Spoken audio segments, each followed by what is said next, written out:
A nossa leitura, uma das leituras para a nossa reflexão de hoje, está no livro do profeta Malaquias. O profeta Malaquias, o último livro do Antigo Testamento. Israel voltando do cativeiro babilônico. Israel no contexto de culto ao Senhor, perguntando como eles deveriam seguir os rituais do culto. E então, um breve diálogo entre Deus e o seu povo. Malaquias capítulo 3, os versos 6 a 12. Onde a palavra do Senhor diz assim: De fato, eu, o Senhor, não mudo. Por isso vocês, descendentes de Jacó, não foram destruídos. Desde o tempo dos seus antepassados, vocês se desviaram dos meus decretos e não lhes obedeceram. Voltem para mim, e eu voltarei para vocês, diz o Senhor dos Exércitos. Mas vocês perguntam, como voltaremos? Pode um homem roubar de Deus? Contudo, vocês estão me roubando. E ainda perguntam, como é que te roubamos? Nos dízimos e nas ofertas. Vocês estão debaixo de grande maldição, porque estão me roubando. A nação toda está me roubando. Tragam o dízimo todo ao depósito do templo, para que haja alimento em minha casa. Ponham-me à prova, diz o Senhor dos Exércitos, e vejam se não vou abrir as comportas dos céus e derramar sobre vocês tantas bênçãos que nem terão de guardá-las. Impedirei que pragas devorem suas colheitas e as videiras nos campos não perderão os seus frutos, diz o Senhor dos Exércitos. Então todas as nações os chamarão felizes, porque a terra de vocês será maravilhosa, diz o Senhor dos Exércitos.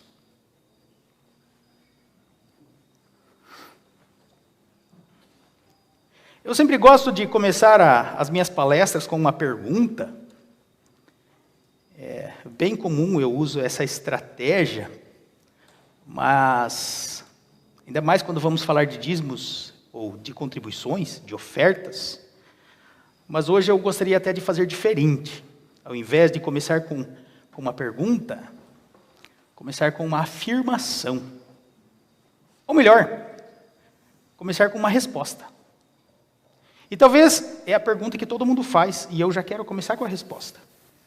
E a resposta é sim. Antes que vocês me façam uma pergunta, eu já digo sim. Por quê? Na igreja reformada, as ofertas são, sim, uma obrigação. É um dever. Um dever de todo o membro professo. Quem é visitante, ou quem não é professo, não. Mas, para todo membro professo, as contribuições nossas são uma obrigação. Por quê? 3 motivos básicos. Para a manutenção dos trabalhos da igreja, para a manutenção do culto e para a manutenção do socorro aos necessitados. E esse princípio é bem reformado. Bem reformado. E vem lá do Antigo Testamento já, com o povo de Israel, no contexto de sua vida ao redor do templo de Jerusalém. Talvez vocês não concordem comigo, mas a afirmação é correta e verdadeira. O ponto é que a resposta até é fácil de ser dada. Dizer assim, a contribuição e as nossas ofertas são uma obrigação. O problema é que, a partir dessa pergunta, que tem essa resposta, surgem daí 2 outras perguntas. E essas 2 perguntas são as seguintes. Uma delas é, será que então as ofertas e as contribuições, já que são uma obrigação, é uma questão apenas administrativa da igreja?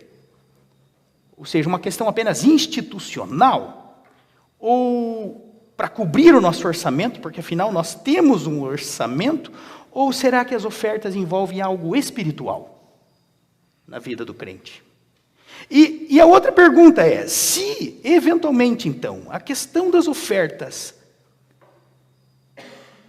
elas são algo espiritual, relacionadas com a minha vida com Deus, se for isso mesmo, existe algum princípio bíblico?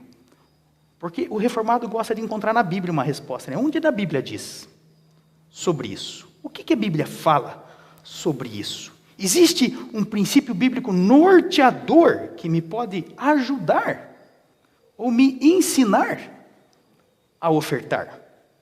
E para essas duas perguntas eu dou outras duas respostas. E as duas respostas são dois sims.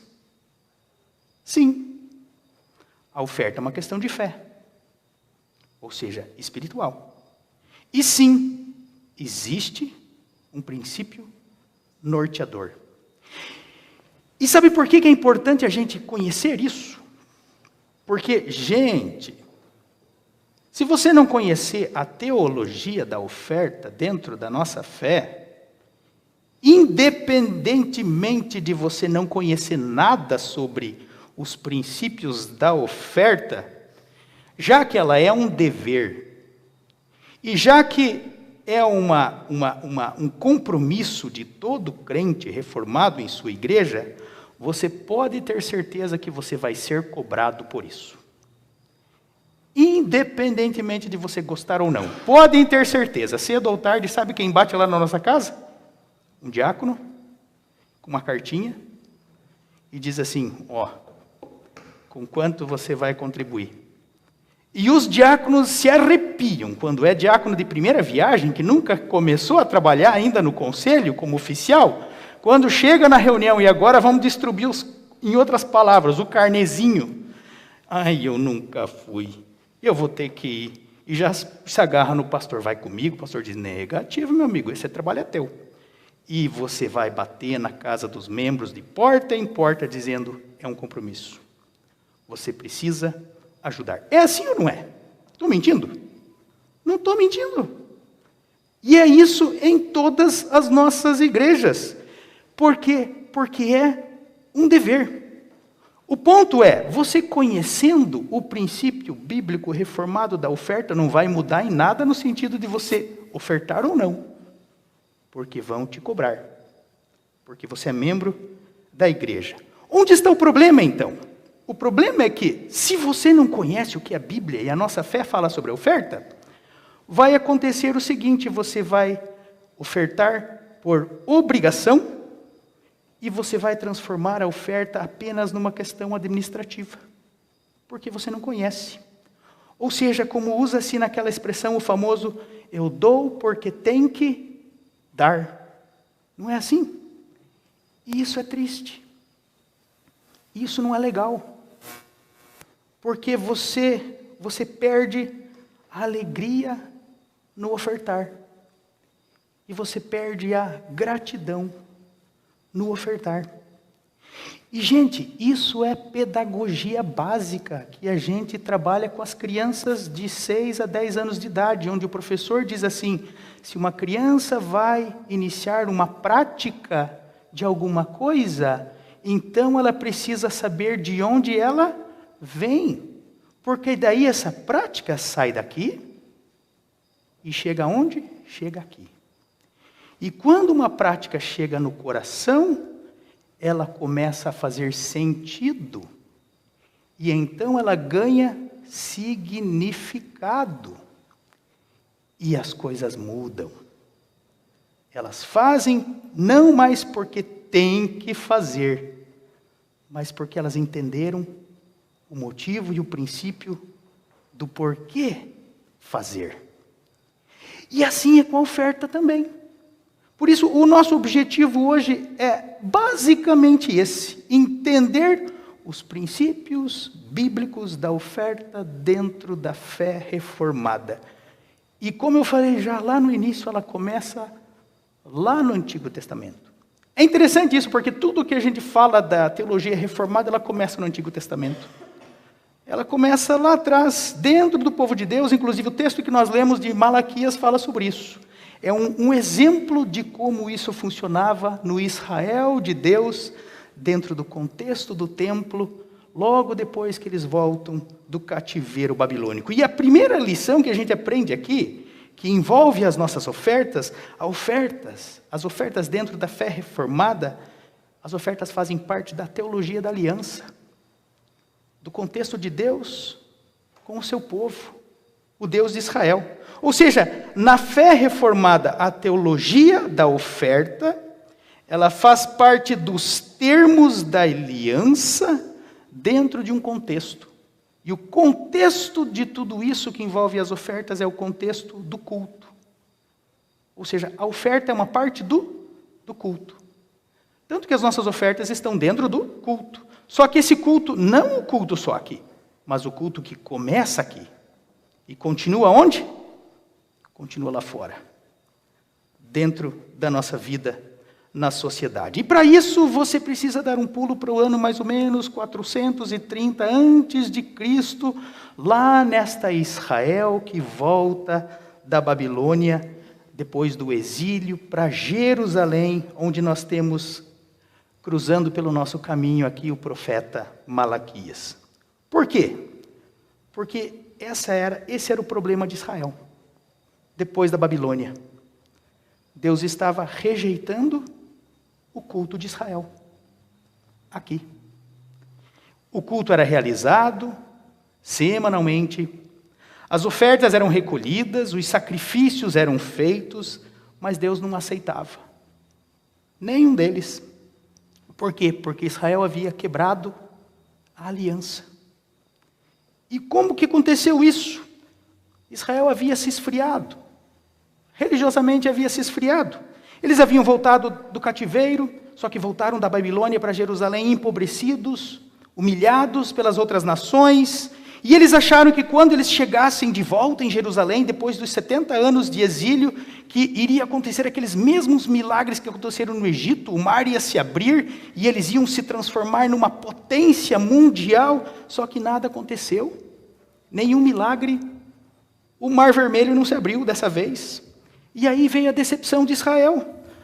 Em outras palavras, o argumento de Israel para Deus, através do profeta, é: nós voltamos, nós restabelecemos o culto ao Senhor, nós estamos dando as nossas ofertas, mas Deus, o Deus que deveria fazer a parte dele, não faz. Nós fizemos a nossa parte, mas Deus não fez a parte deles. Continuamos pobres, humilhados, e as nossas colheitas são insuficientes. E pior, os povos ao nosso redor que nos veem voltar para a nossa pátria zombam de nós.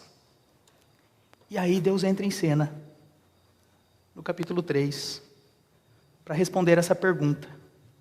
Vocês dizem que estão fazendo a sua parte? Vocês restabeleceram o culto? Ótimo. Vocês estão dando as suas ofertas? Perfeito. Mas será que esse culto é para mim? Ou esse culto é apenas para vocês mesmos? E Deus diz: vocês estão me roubando. Percebem? O ponto aqui é esse. Para Deus, as ofertas de Israel não é apenas uma questão financeira, é uma questão espiritual, relacionada a uma vida de culto. E o culto, como diz em todo o Antigo Testamento, um culto agradável a quem? Um culto agradável a Deus. Porque este roubar que Deus cita aqui, nas ofertas e nas contribuições, significava no Antigo Testamento quebrar a aliança. E isso é algo muito sério, porque em toda a história de Israel, quebrar aliança envolve duas coisas: bênção e maldição. Tanto que lá, se você continua com a sua Bíblia aberta, no verso 7, que é o ápice do discurso de Deus, Deus chega a fazer um apelo, carregado de emoção, inclusive, para o povo de Israel. E esse apelo de Deus não é dê oferta. Deus diz para Israel: voltem para mim. Deus diz isso: voltem para mim.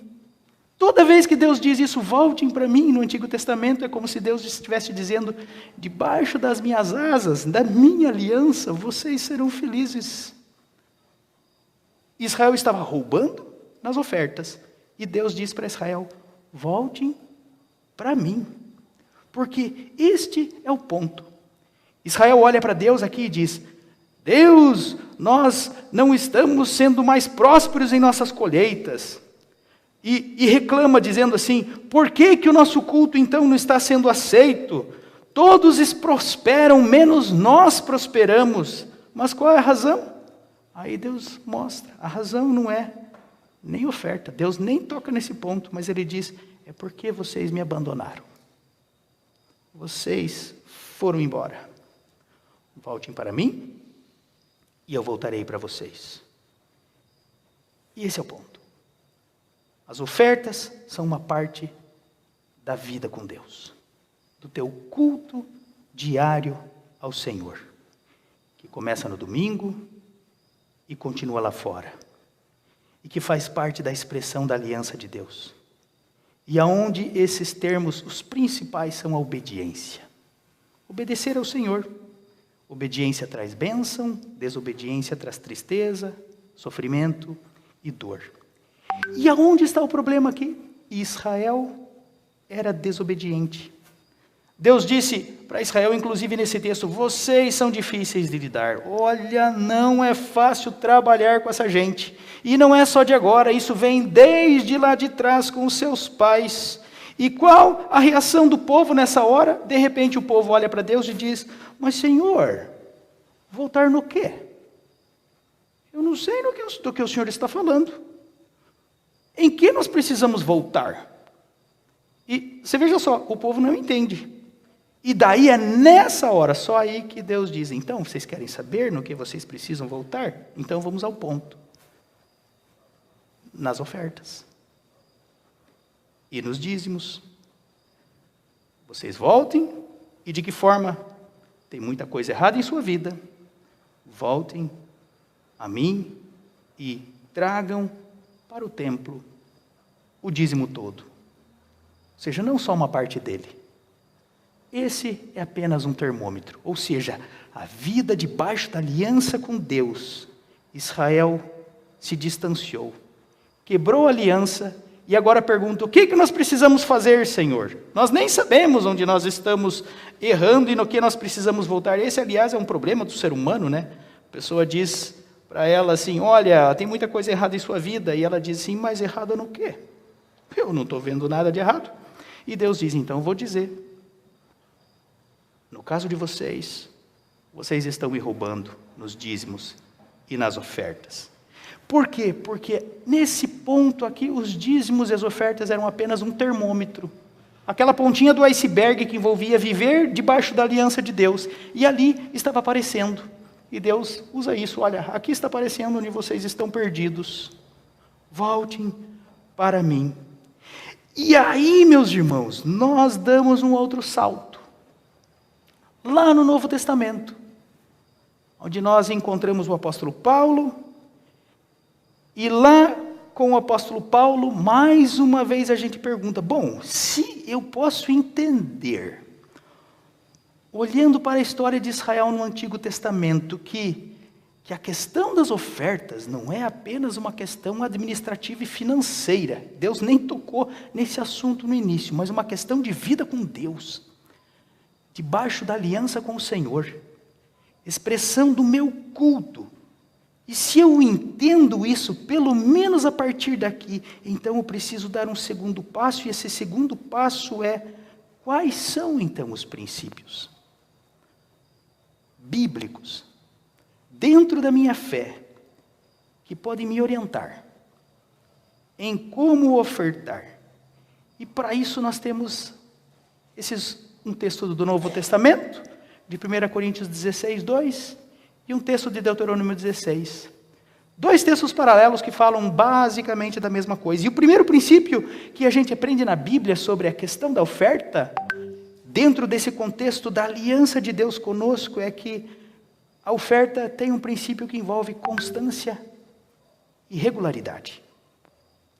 Todos os domingos, diz 1 Coríntios 16, 2. Cada um de vocês separe, guarde algum dinheiro de acordo com o que cada um ganhou. No primeiro dia da semana, todos os domingos. Paulo aqui estava organizando nessa história o recolhimento das ofertas que iriam auxiliar e socorrer, como eu falei antes, os irmãos empobrecidos de Jerusalém, que estavam a ponto de passar fome. E ele chama atenção para os coríntios aqui, e dizem, vocês podem fazer a mesma coisa. Vocês podem nos ajudar. E Paulo aqui, a ênfase dele nem é a obrigação. Vocês podem ajudar, porque vocês têm condições para isso. E separem, guardem, vocês também, os crentes de Corinto, algum dinheiro para essa obra de socorro ao necessitado. E o primeiro ponto que é interessante de destacar aqui é que Paulo aqui não dá ênfase em se você deve ou não deve fazer, mas a ênfase dele é separar regularmente. Nem que seja toda semana, um pouquinho. Todos os domingos, façam isso, que era o contexto do culto da igreja primitiva. Uma oferta regular. E de onde que Paulo tira esse princípio? Da regularidade na oferta. Ele tira do Antigo Testamento. Não se esqueçam que Paulo era um judeu piedoso, consagrado, e inclusive ele mesmo diz isso, que eu vim da renomada escola do famoso teólogo Gamaliel. E com certeza Paulo havia aprendido isso desde sua infância, porque naquela aliança de Deus com o povo de Israel, as ofertas para a casa do Senhor eram também regulares. E eram também constantes, por causa desses 3 motivos que eu destaquei logo no início: o funcionamento do culto, o sustento dos levitas e o socorro aos necessitados, que eram chamados em toda a história de Israel como os pobrezinhos de Javé. As viúvas, os órfãos, os estrangeiros, os refugiados. E a questão da oferta de Corinto para Jerusalém era justamente essa. Nós precisamos ajudar a socorrer esses pobrezinhos, que hoje são os pobrezinhos de Javé. E o nosso texto de Deuteronômio 6 segue essa mesma ênfase. Nas ofertas das primícias, que eram as ofertas que Israel fazia em suas 3 grandes festas, que era a Páscoa, Pentecostes e a festa dos tabernáculos. E o que Deus enfatiza em Deuteronômio 16:1? Observe esse mês, ou seja, regularidade. Esse mês é o mês-chave, ou seja, era o mês que estava prestes a entrar o inverno. E neste mês, que era o mês das colheitas, você guarde esse mês, porque você vai trazer as ofertas para o Senhor. E agora pensa comigo. Era uma oferta relacionada à colheita de Israel. E pense como isso talvez era algo complicado de fazer, porque independentemente dos resultados da colheita, independentemente da produção da terra, a cada ano, em hipótese alguma, essas ofertas poderiam deixar de ser recolhidas. Todos os anos precisavam ser recolhidas. E essas ofertas precisavam ser também regulares. E mais, mesmo se a colheita fosse péssima nesse mês, ainda assim, a primeira parte dela não era o que sobrou no final. A primeira parte dela deveria ser oferecida ao Senhor. E por quê? Porque a regularidade na oferta é um sinal de fé. E isso, meu irmão, não é tarefa fácil. Imagine se você fosse um camponês da Palestina, no tempo lá que Israel chegou na Terra Prometida. E após você entregar a primeira parte da tua colheita, aqui que nós vivemos num contexto da agricultura também. Depois de você entregar a primeira parte da colheita, de repente você fosse acometido por uma terrível chuva de pedras. E o restante todo se perdeu. Você não poderia voltar no templo e dizer, pessoal, devolve para mim, porque eu tive uma quebra logo em seguida. Ou de repente uma nuvem de gafanhotos, que era muito comum, que consumisse tudo, como aconteceu, aliás, no sul do país. Ou de repente uma praga no parreiral de uva, depois que você levou a primeira colheita das primeiras uvas da safra, e você de repente perde tudo. Ou talvez um assalto dos povos nômades do deserto, que era muito comum naquele tempo também, que invadiam as aldeias, roubavam a colheita e iam embora, depois de saquear uma cidade, tacando fogo inclusive em todas as casas. Pensa comigo, após a oferta realizada, se alguma coisa desse errado, a oferta regular, o camponês não teria nem sequer sementes para plantar para o ano seguinte. Ou seja, separar a tua oferta de forma regular e constante, a primeira parte dela, isso é um ato de fé. Fé em quem? No Deus de Abraão. O Deus que disse, Abraão mesmo falou, Deus proverá. Deus proverá. E é interessante isso porque dentro da fé reformada as nossas ofertas também são regulares. Vocês já perceberam? Nós temos as chamadas ofertas dominical, a famosa collecta. Então, a nossa oferta dominical, todo domingo tem. Independentemente se é um ano bom ou um ano ruim. Nós temos as nossas contribuições mensais, alguns, inclusive, fazem isso, já deixam meio separadinho, assim, já está meio em débito automático no banco, mas todo mês vai caindo aquela oferta que envolve uma contribuição mensal.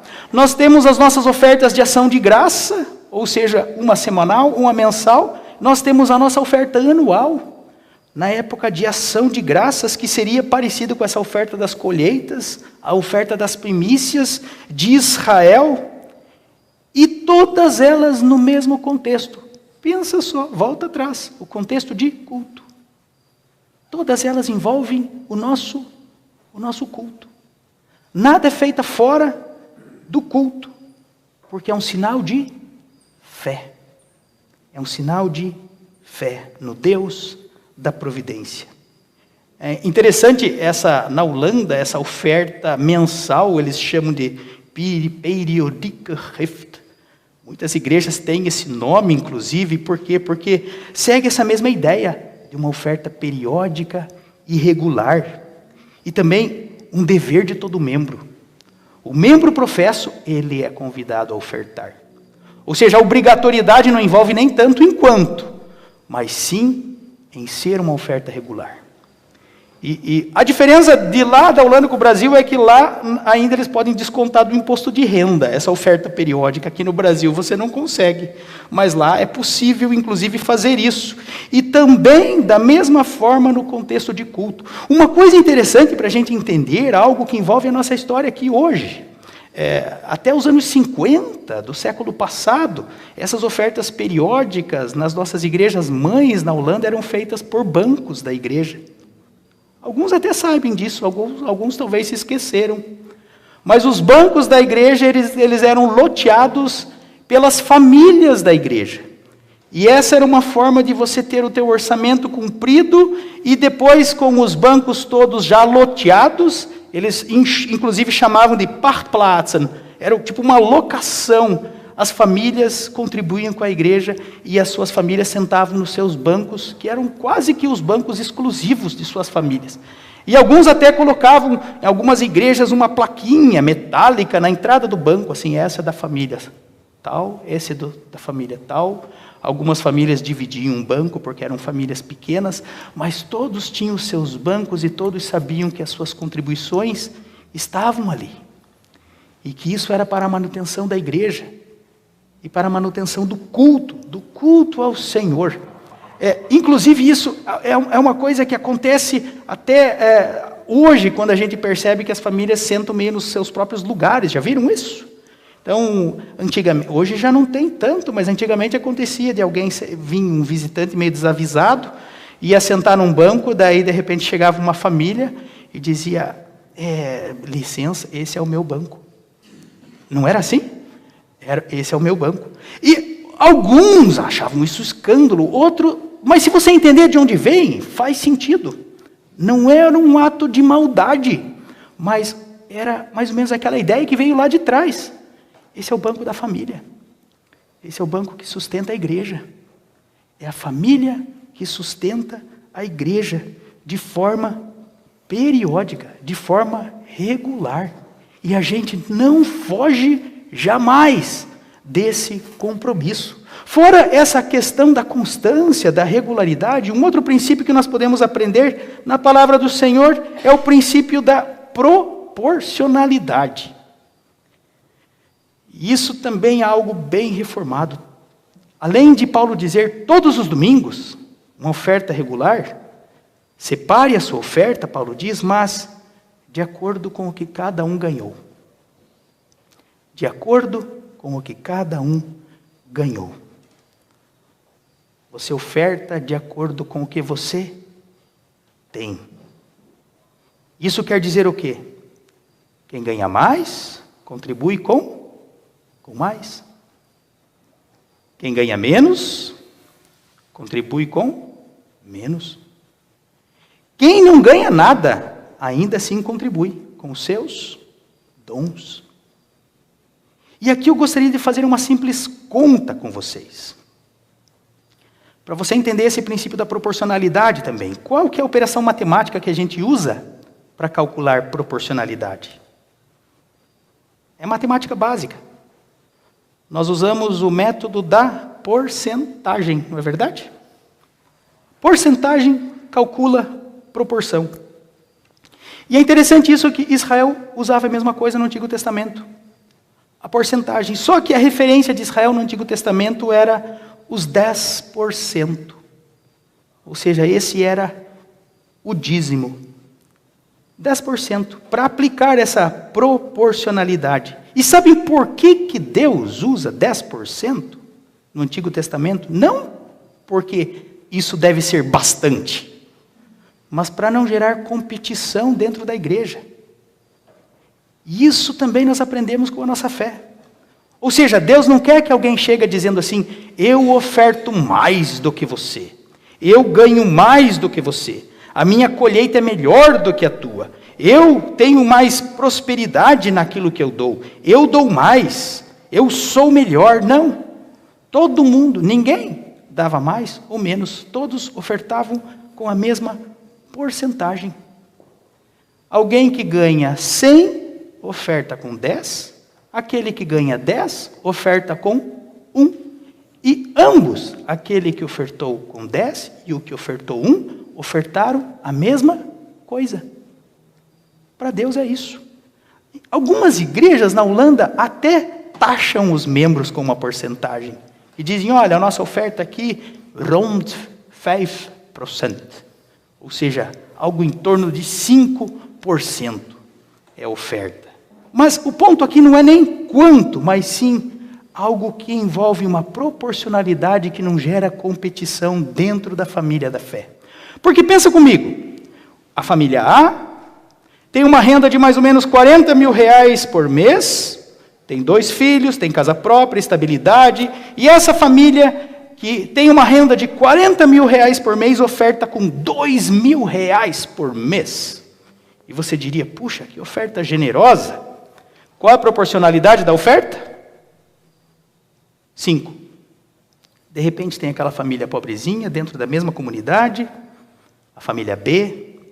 Essa família B, a renda dela é 2 mil reais mensais, com 4 filhos, e vive não com tanta estabilidade assim, e essa família que ganha 2 mil reais oferta com 200 reais mensais. A minha pergunta é, quem oferta mais?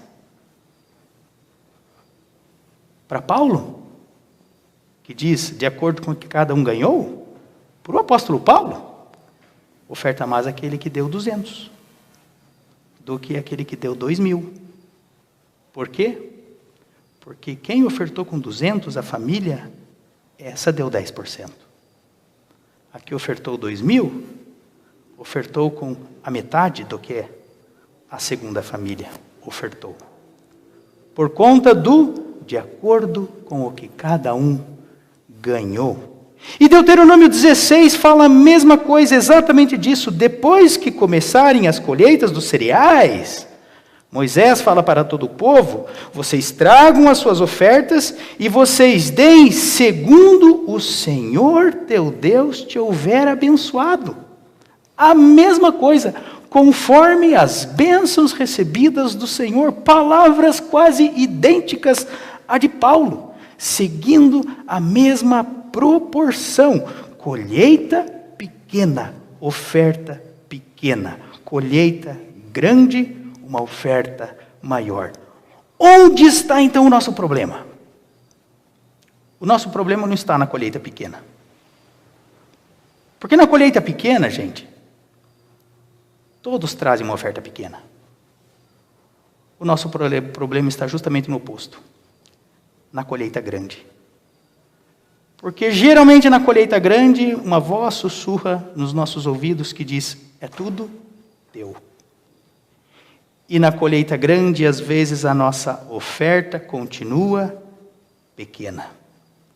É a tentação de guardarmos tudo para nós, que a Bíblia chama de ganância. E esse ponto nos leva ao terceiro: a regularidade, a proporcionalidade e o princípio da, pode seguir? Da voluntariedade. Voluntariedade na oferta. O que significa isso, voluntariedade?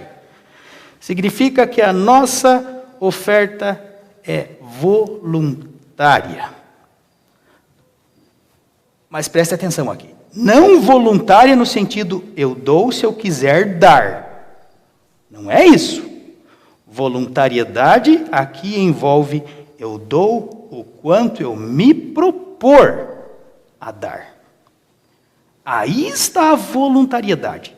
Muita gente lê essa voluntariedade do lado errado, pensando: a nossa oferta eu dou se eu quiser. Se eu não quiser, o problema são de vocês. Não. Eu devo dar. A minha contribuição é um compromisso de todo membro professo, mas a quantidade que eu vou dar, isso é segundo aquilo que propor o meu coração.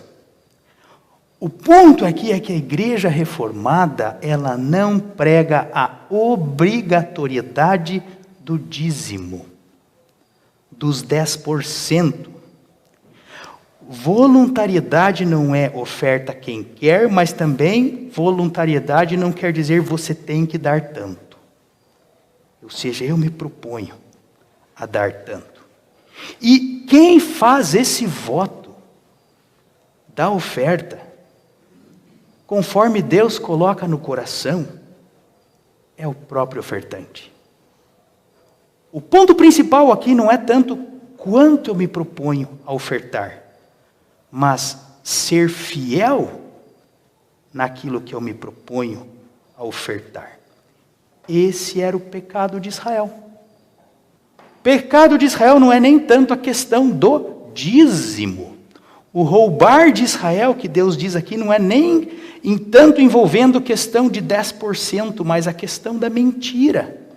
Dizer que está fazendo, quando na verdade não está. Quando Deus diz no verso 12, lá do texto de Malaquias que nós lemos: me prove, sejam fiéis, Deus diz.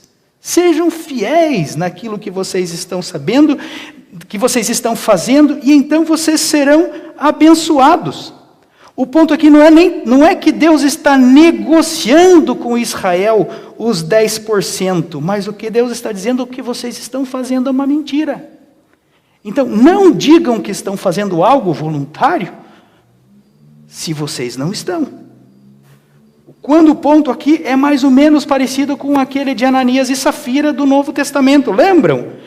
Que estavam dizendo que estavam fazendo uma coisa, vendemos uma terra e demos tudo para o Senhor. Será que vocês deram tudo para o Senhor? Não. Vocês estão mentindo. E por que Deus usa o termo roubo aqui? Eu fico pensando mais ou menos no contexto. Eles estavam dizendo que estavam levando para o templo, por exemplo, 10% do seu trigo. Só que, ao invés de levar os 10% do trigo, eles levavam 3, e dos 3 ainda, o trigo era o trigo embolorado, que não tinha nem como ser usado. Levavam o pão velho, levavam os animais cegos, levavam os animais aleijados e doentes, e as uvas estragadas, e diziam para o Senhor: estamos fazendo a nossa parte, reestabelecemos o culto.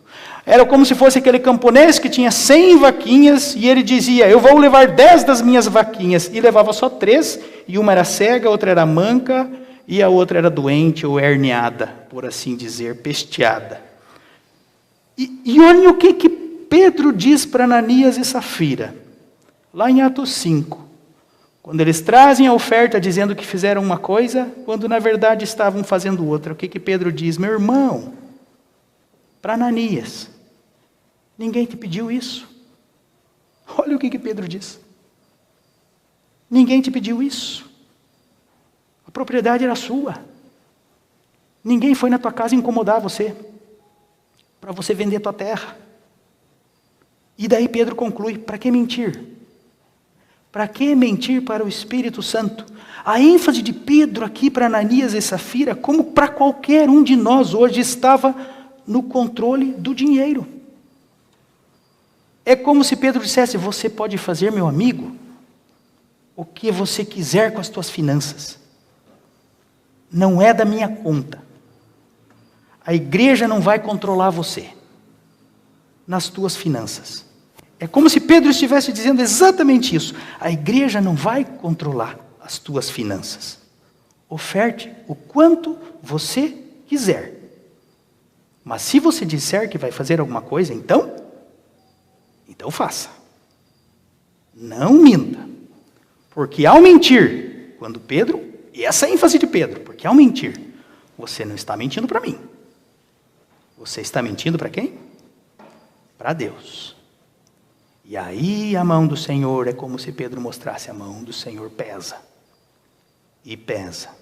A pergunta então que fica é: se a igreja reformada então não adota dízimo como lei, como então nós vamos aplicar o princípio da voluntariedade dentro desta proporcionalidade? Esse é o ponto. Pedro nos dá uma dica lá em 2 Coríntios 9:7. Ele diz: cada um dê conforme determinou o seu coração.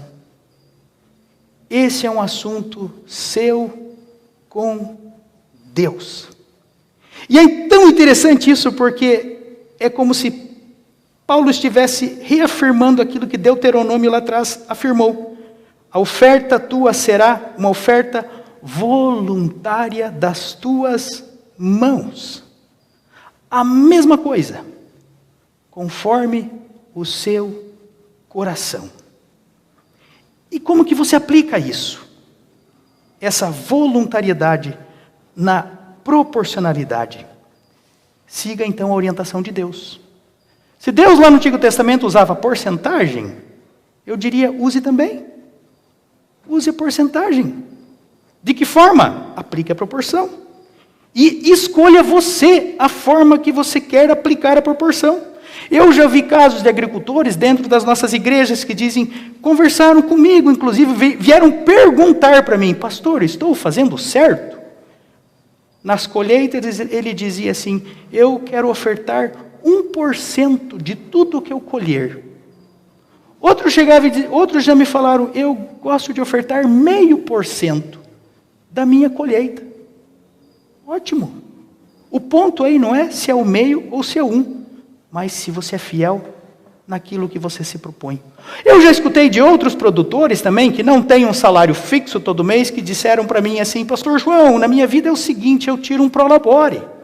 Porque hoje em dia o senhor sabe como que é, né? Essa questão de propriedade já virou uma empresa. Então é tudo tão assim, envolvendo uma administração como se fosse quase uma fábrica de fazer comida, por assim dizer. Então eu tiro um prolabore para mim. E eu quero ofertar 10% do meu prolabore. Eu digo: meu irmão, seja feliz, faça do jeito que o teu coração te orientar. mas eu sempre oriento da seguinte forma: com oração, com gratidão e com temor. Temor do Senhor. Sabe por quê? Porque uma vez eu escutei um irmão dizer, um pastor, dizendo, holandês que trabalhava nas nossas igrejas, que falou a seguinte frase, me marcou bastante. Ele disse: quando a tua oferta, você pode ofertar o que você quiser, mas quando a tua oferta mensal é menor do que o seguro dos teus carros, aí é porque tem um problema. Aí é porque tem um problema. Sabe por quê? Porque de repente nessa hora você pode chegar para Deus e dizer: Senhor, o meu prolabore é R$7.000 por mês. Você se encosta no culto aqui com uma caminhonete nova. Daí eu olho para a caminhonete e digo: barbaridade. Quase que eu poderia dizer assim: é o Ananias chegando diante do Senhor dizendo: eu vendi tudo e dei tudo para Deus. E aí a mão do Senhor pesa. E esse cuidado a gente tem que ter, não mentir. Não minta nem para você. Assim como não minta para o Senhor. Porque esse é o ponto. Quando eu estava em Moçambique, meus irmãos, uma vez viajando, num culto que eu dirigi na igreja reformada de lá, imagine, dirigir um culto numa igreja reformada em Moçambique. Daí você vê o que é reino de Deus mesmo. Na hora das ofertas, eu lá de pezinho no púlpito, começaram a cantar um hino, e quando deram start no hino, a igreja inteira parecia um grande coral. Automaticamente a igreja se dividiu num coral de 4 vozes, sem regente, sem partitura, sem instrumento musical nenhum. E aquele coral começou a cantar um hino de gratidão. E Moçambique é um país matriarcal. A gente às vezes acha que não, mas sim, lá quem manda é as mulheres. Inclusive conheci a esposa de um pastor, ela que cuidava da chácara. Ela tinha os empregados ainda que dependiam da autoridade dela. E as mulheres se colocavam entrando no culto para trazer as suas ofertas. E sabem o que elas traziam? Uma trazia pendurada 2 galinhas amarradas pelos pés, colocava diante do altar. Outra vinha com uma sacola com alguns pés de mandioca. Outra trazia um saco com algumas espigas de milho.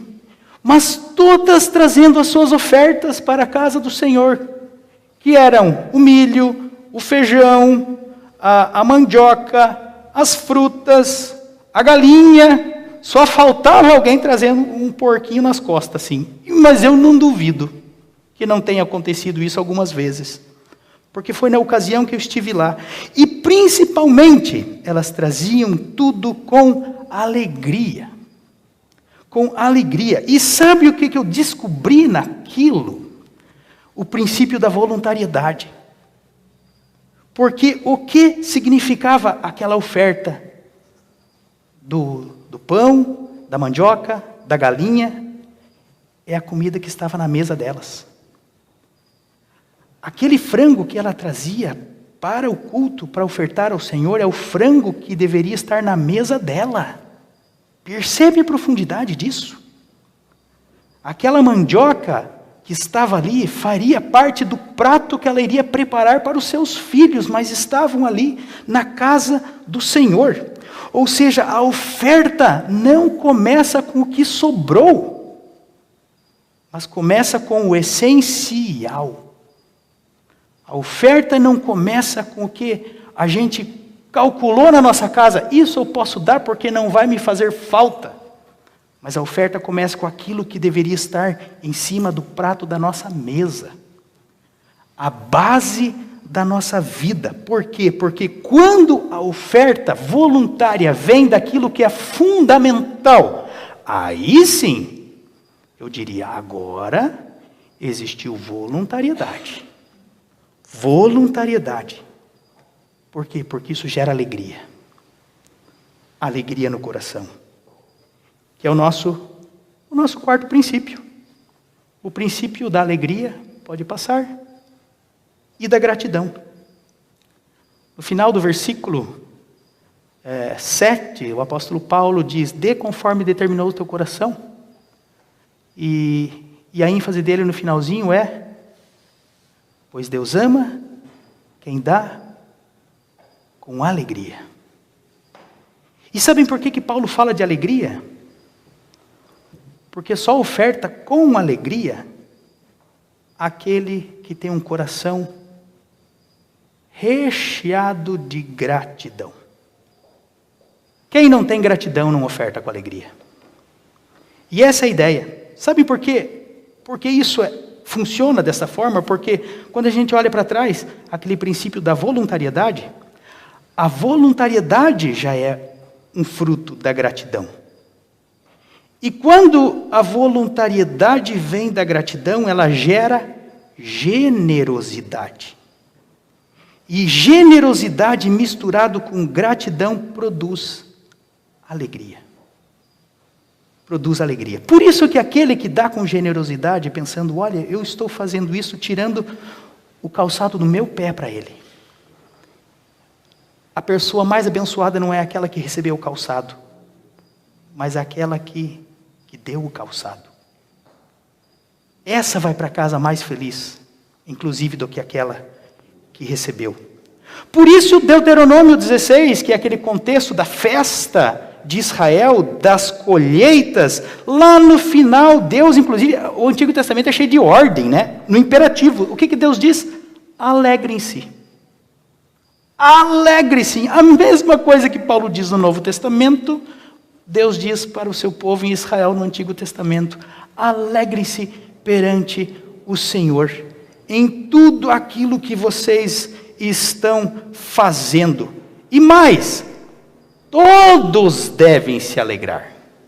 Por quê? Porque diz: junto com os seus filhos, as suas filhas, os seus servos, as suas servas, os levitas que vivem na sua cidade, os estrangeiros, os órfãos, as viúvas, todos devem se alegrar. E por quê? Porque esses todos aqui eram justamente aquelas pessoas que iriam sobreviver dessas ofertas generosas. Se essas ofertas não fossem generosas, os depósitos do templo estariam vazios.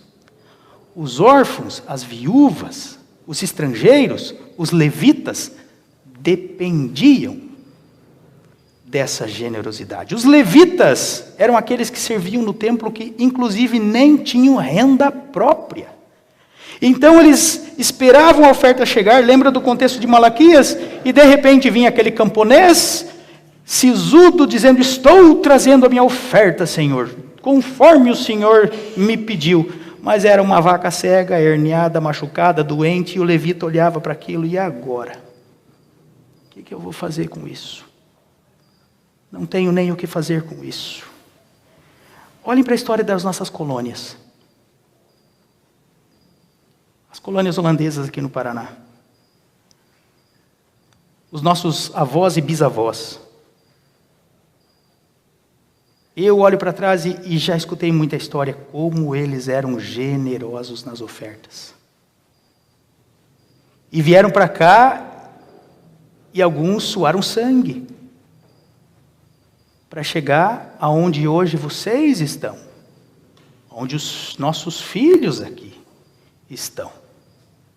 E eu já escutei histórias. Uma vez chegou um desses antigos pioneiros e conversando comigo e dizendo assim: pastor, eu me entristeço hoje não com aquilo que eu vivi. Ele me falou, eu cheguei a dormir à noite debaixo do trator, porque não tinha ninguém que viesse fazer por mim. E deixei um legado para os meus filhos, mas os meus filhos, hoje, além de não querer muito mais nem ir para a igreja, acham que eu tenho que ofertar a oferta deles. Talvez vocês já escutaram histórias parecidas com essas. Tipo, o filho que já está, como diz a expressão no Paraná, né, com os boi pego. E os filhos acham que a obrigação da oferta deles ainda é dos pais. Meu pai que deve ofertar por mim. Eu digo uma coisa com toda certeza. Talvez em quantidade, os nossos pais no passado ofertaram menos Mas em proporcionalidade, a maioria deles ofertaram mais. Por quê? Porque eles vieram para cá igual Abraão quando saiu da terra. Vai para a terra que eu te mostrarei. E chegaram aqui no meio de um desconhecido, dependendo exclusivamente da graça de Deus, sem ter nada. E o que foi construído? Foi construído pela fé, pelo sustento do Senhor. Sabe qual é o problema da falta de gratidão? É que ela faz a gente se esquecer do passado. A gratidão faz a gente se esquecer do passado, do que Deus fez lá no passado por nós. O famoso, lembra daquele hino? Conte as bênçãos. Por isso que Deus sempre ordenava para Israel. E nesse texto de Deuteronômios lá, ele fala a mesma coisa, Deuteronômio 16. Não se esqueçam de quem vocês foram no passado. Vocês foram escravos no Egito. Vocês foram escravos no Egito e eu os libertei. Um dos motivos pelo qual a tradição de Israel diz que o povo todo viu Jerusalém ser destruída e ser levado o povo todo cativo para a Babilônia, um dos motivos foi esse, falta de gratidão. Chegou no momento da história de Israel, que Deuteronômio 16, a festa das colheitas se tornou um clubinho privado daqueles que se auto-intitulavam os leões de Israel. E eles deixavam para trás os órfãos, as viúvas, os estrangeiros, os escravos, e a festa era deles. A festa é nossa. E a mão de Deus pesou. Se a bênção não pode ser compartilhada, ela não vem de Deus. Nunca se esqueça disso. Não existe bênção sem existir generosidade. Porque das mãos de Deus não existe alegria que não possa ser compartilhada. As ofertas fazem parte da teologia da aliança, dentro do contexto do culto, uma vida de culto ao Senhor. Ou seja, as ofertas, elas traduzem a nossa fé e a nossa confiança no Deus da providência. Viver debaixo da aliança com o Senhor, onde podemos colher bênçãos. E tem esses princípios, 4 princípios da constância, o princípio da proporcionalidade, o princípio da voluntariedade e o princípio da alegria e gratidão. Alegria e gratidão. Aplicando esses princípios, nós estamos fazendo a oferta segundo o coração do Senhor. O ponto é que se você não vai escolher a tua voluntariedade, o conselho escolhe. Não importa. Se você disser, não tem uma proposta de voluntariedade, o conselho vai propor para você, então é essa. E você vai fazer a sua oferta da mesma forma. Mas quais são os tipos das ofertas dentro da igreja reformada? Nós começamos com a coleta dominical, a famosa coleta. E como que funciona a coleta dentro da igreja reformada? A coleta é aquela que nós colocamos dentro do famoso Collecta Záquia, que no português tem um nome mais bonito, a salva, que nada mais é do que o saquinho das ofertas, que passa pelos bancos. E quais são os princípios das ofertas das nossas coletas dominicais dentro da igreja? Na coleta dominical você não precisa aplicar a lei da proporcionalidade, você simplesmente dá de coração. De que forma? Para o fim e propósito. As nossas ofertas dominicais todas têm um fim e propósito. Por exemplo, hoje eu escutei aqui, as ofertas são para a igreja. Mas no domingo vai vir a oferta para a diaconia, outro domingo a oferta para a missão, outro domingo a oferta para a evangelização, outro domingo a oferta para uma creche, um outro domingo a oferta para uma educação cristã. Ou seja, você sabendo qual é o propósito da oferta daquele domingo, você dá segundo o teu coração lhe disser. E o que acontece nessa hora? Tem gente que ama missão. E quando sabe que oferta para uma missão, oferta mais. Outros gostam muito mais, por exemplo, da diaconia, da assistência social, do socorro ao necessitado. E às vezes dá um pouco menos para a missão, mas dá mais para a diaconia. O ponto das nossas coletas não é nem tanto aquele que está ofertando, mas a fidelidade do conselho. na aplicação da oferta. Porque essa oferta dominical tem um fim. Ou seja, se eu ofertei no domingo para missão, o conselho tem o compromisso de dar o destino correto para a oferta que lhe foi proposta. Eu já vi histórias, inclusive, dentro da nossa própria igreja, a igreja reformada. Numa ocasião que eles tinham o fundo da missão, que os membros da igreja ofertaram com amor e com o coração para aquilo. Mas, de repente, a igreja precisou trocar o telhado, foram lá no fundo da missão e tiraram o fundo da missão para consertar o telhado da igreja. Gente, isso tem um nome. Pecado. Pecado. Porque é dar o destino errado para a oferta que foi proposta.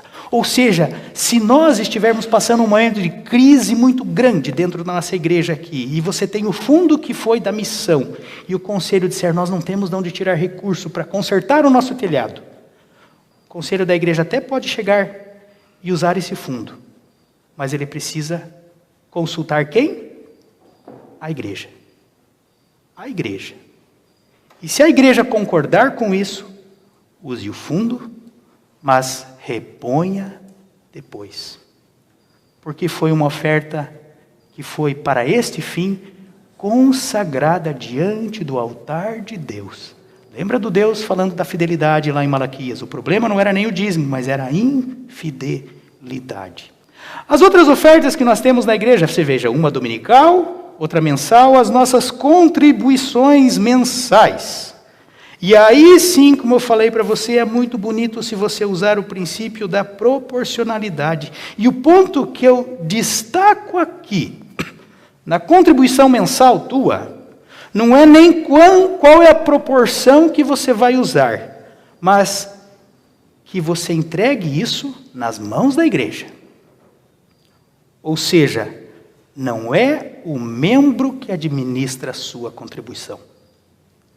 E aí eu já vi muito membro na igreja reformada que às vezes faz uma confusão aqui. Não é nem por maldade, mas por não entender como que funciona o princípio da contribuição, da oferta periódica, como é chamado lá no holandês. Ele acha que, por exemplo, eu fiz o meu voto, as minhas contribuições mensais vão ser mais ou menos R$2.000 por mês, por exemplo. Desses 2.000, então, 100 eu vou dar para pai, 100 eu vou dar para creche, 300 eu vou dar de cestas básicas, mais 100 eu vou ajudar alguém que de repente bate na minha porta, e o restante então eu dou para a igreja. Isso é errado. Quem administra a nossa contribuição mensal é a igreja. Eu acho maravilhoso se você quer ajudar a pai, se você quer ajudar a creche. Eu acho lindo se você quiser comprar cestas básicas para distribuir para os pobres. E isso tudo é muito bom. Onde está o ponto aqui? Esses atos de piedade paralelos não podem colocar em risco e comprometer a tua contribuição. Você pode fazer tudo isso, desde que não comprometa a tua contribuição, porque a igreja também faz isso. Ajuda voluntária e de forma diaconal, muitas instituições de caridade. E então nós temos ação de graças, e as ofertas de ação de graças são aquelas que algumas igrejas fazem só uma vez por ano, mas geralmente nós temos 2 vezes por ano, no mês de maio e no mês de novembro. E essas ofertas de ação de graça também são voluntárias. E aí você não precisa, se você não quiser, aplicar uma lei de proporcionalidade. É bonito se você fizesse, mas não é preciso fazer desta forma. Eu já ouvi, como eu falei, agricultores dizendo, olha, quando eu colho, eu oferto 0,5%, 1%, tudo para a igreja. E alguns dividem até nos meses. O que eu quero destacar na oferta de ação de graças aqui é não caia no pecado da ganância. Por quê? Porque às vezes você olha aquilo que você recebeu na sua produção e os teus olhos se enchem. E você pensa, puxa, tudo que eu posso fazer com isso. E de repente a igreja é aquela vaquinha que morre que você disse que ia dar para Deus, sabe? A vaquinha morreu, essa era para Deus. E acaba não vindo nada para o Senhor. O bonito da oferta de ação de graças é que você pode fazer muitas coisas dentro da igreja com elas também. Eu até gostaria de sugerir para as nossas igrejas, eu tento sugerir inclusive para a minha, em Tibagia, que as nossas ofertas de ação de graças não são o objetivo delas suprir o orçamento da igreja. O orçamento da igreja deve ser suprido com o quê? Contribuição mensal. As nossas contribuições devem suprir o nosso orçamento. A ação de graças deveria ser algo que pudéssemos usar para fazer algo extra, inclusive dentro da própria comunidade, um investimento diferente, um trabalho missionário evangelístico, auxílio a uma igreja que eventualmente está construindo ou precisando de recursos para continuar os seus trabalhos, missões no exterior, qualquer tipo de trabalho desse tipo. Mas a ação de graças poderia ser usado para isso. E então nós temos ainda as nossas ofertas de porta dentro das nossas igrejas. Aquelas que nós chamamos de deur collector. Já ouviram, né? Até na Holanda é interessante isso, porque às vezes tem uns irmãozinhos na porta da igreja com uma caixinha assim esperando. O pessoal vai passar lá e vai colocando. Vai caindo ali dentro.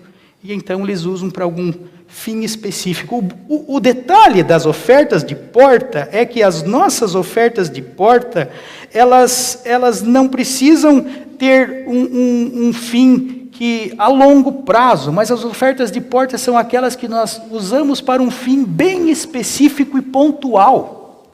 A gente poderia chamar dentro das nossas igrejas daquela campanha que a igreja faz. Já ouviram?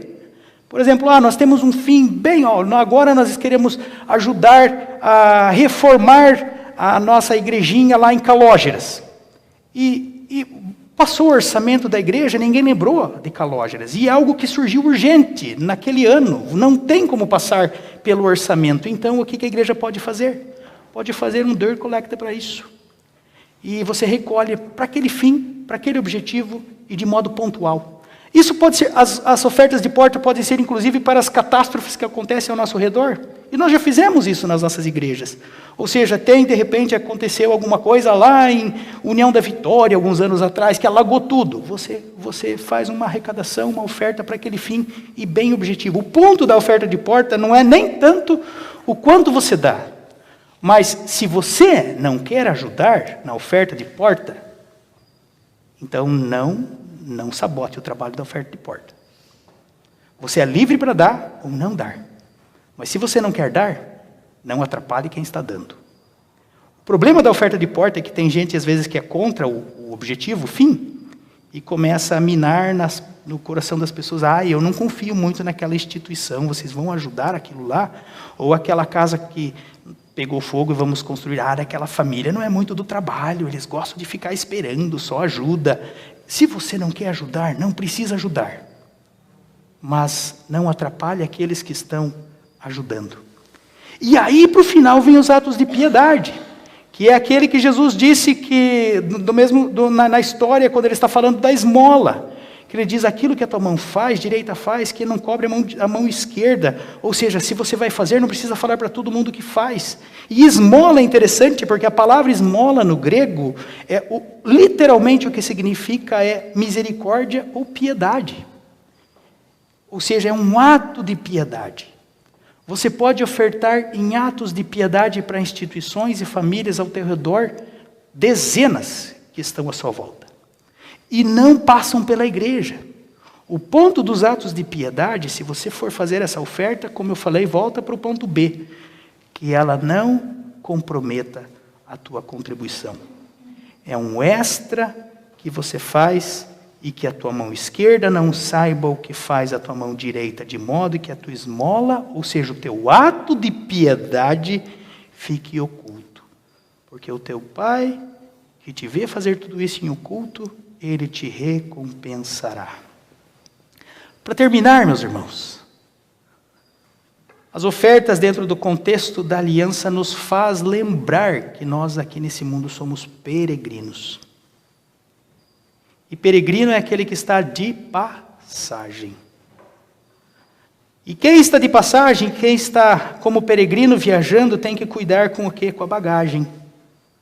Porque tudo que ele carrega de bagagem que pesa, impede ele de caminhar. Chega uma hora que ele não consegue mais caminhar de tanto que ele acumulou de bagagens nas suas costas. É o perigo do materialismo e de nós querermos tudo para nós. Porque quando a bagagem pesa, é difícil de seguir adiante. Quanto mais acumulamos, é a lei, menos caminhamos. Então não se esqueça que aqui nesse mundo nós somos peregrinos. E além de sermos peregrinos, nós somos também forasteiros. E o que é o forasteiro? O forasteiro é aquele que está no mundo, mas no nosso caso nós não pertencemos a esse mundo.